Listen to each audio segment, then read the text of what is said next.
Hi everyone, this is Stjepan and welcome to Hanging Pawns. The game I'm about to show you is absolutely mad. I have no words to describe it differently. It's from round 4 of the candidates and Kramnik had the white pieces against Caruana.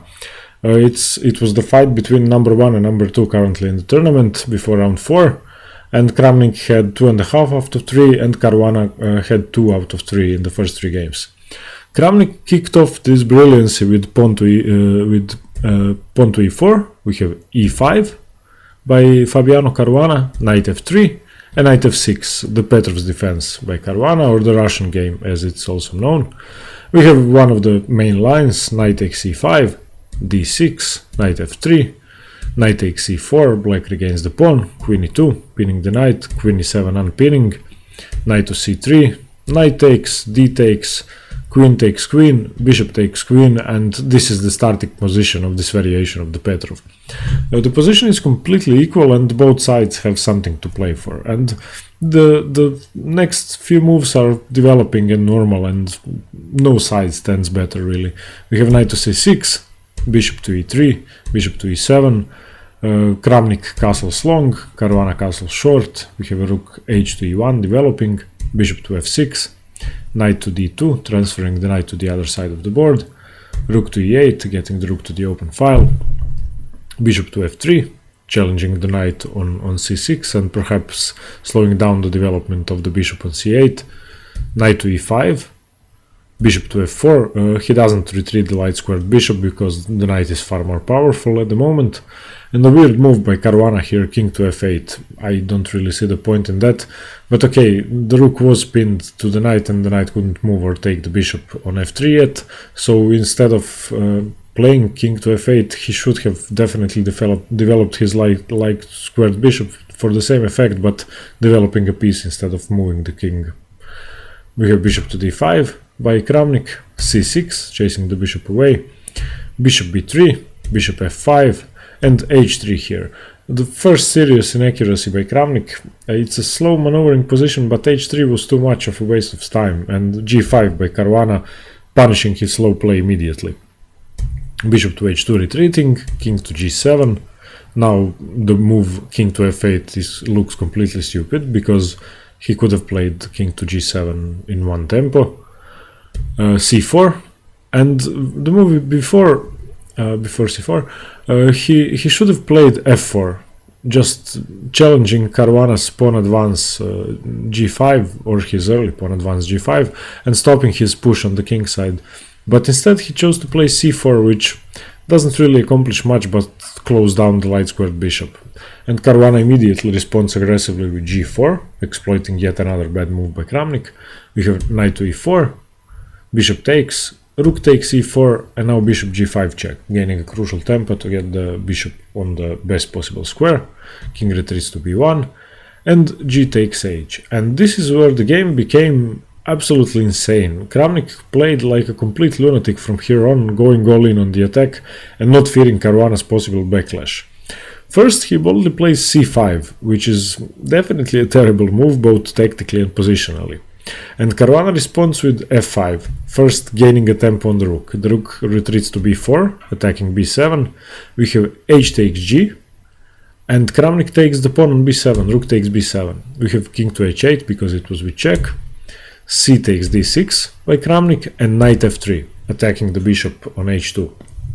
In this position, Caruana is much better. He has more than a pawn advantage, if you ask the engines.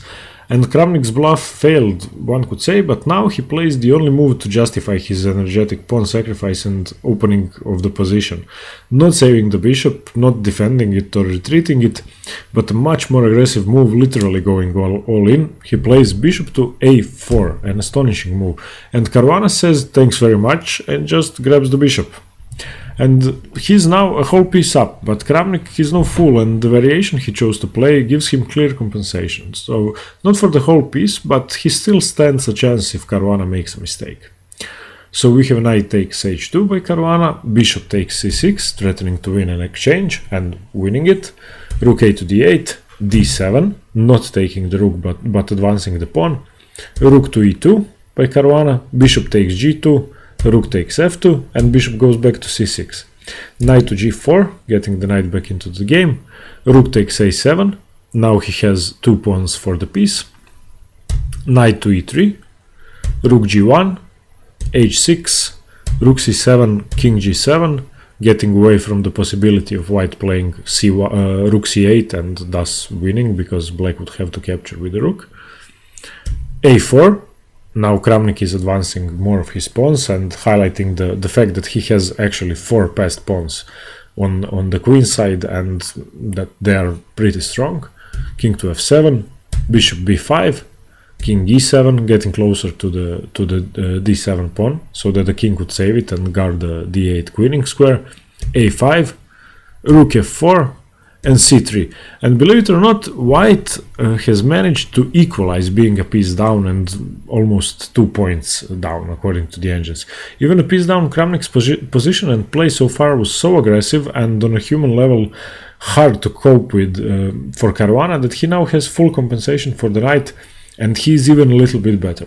We have king to d6 by Caruana, rook b7, the best move, rook g4, initiating a trade of rooks. Kramnik of course declines, his material down. Rook e1, f4 by Caruana, he too has dangerous passed pawns.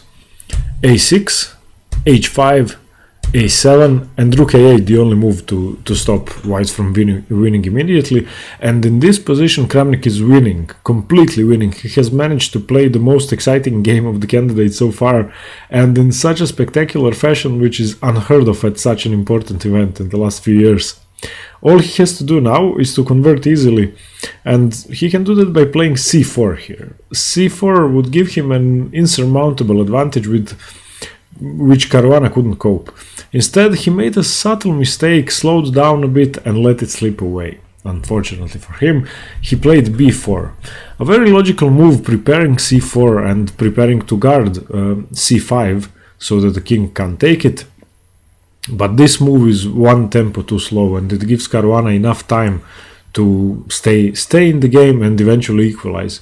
And now we have h4 by Caruana, c4 now, h3, c5 check, and it's now equal. Completely astonishing how the game went from Caruana being a piece up for nothing and winning, Kramnik winning, and now they've entered a drawn position if they played at engine strength. But it's worth mentioning that both players were under a minute and living off the increment for the last 10 moves before the time control on move 40 when they were given additional time. So who knows how the game could have gone had they had enough time on the clock. But the time pressure is definitely understandable, since the position was so complex and there were so many variations to calculate that they would have probably spent 10 hours each if they had them. And the show continued with king to e5, rook to b8. Kramnik blunders. Rook to b8 is a horrible move because it gives away his a-pawn. He should have checked the black king with bishop to c3 to stay equal. And now Caruana is in the driver's seat again. He plays rook takes a7, getting rid of white's most dangerous pawn. Rook to g8, targeting the bishop. And now Caruana plays bishop to f6. And in this position, Kramnik chooses to, let's say, cash out on his chances. He plays d8 queening.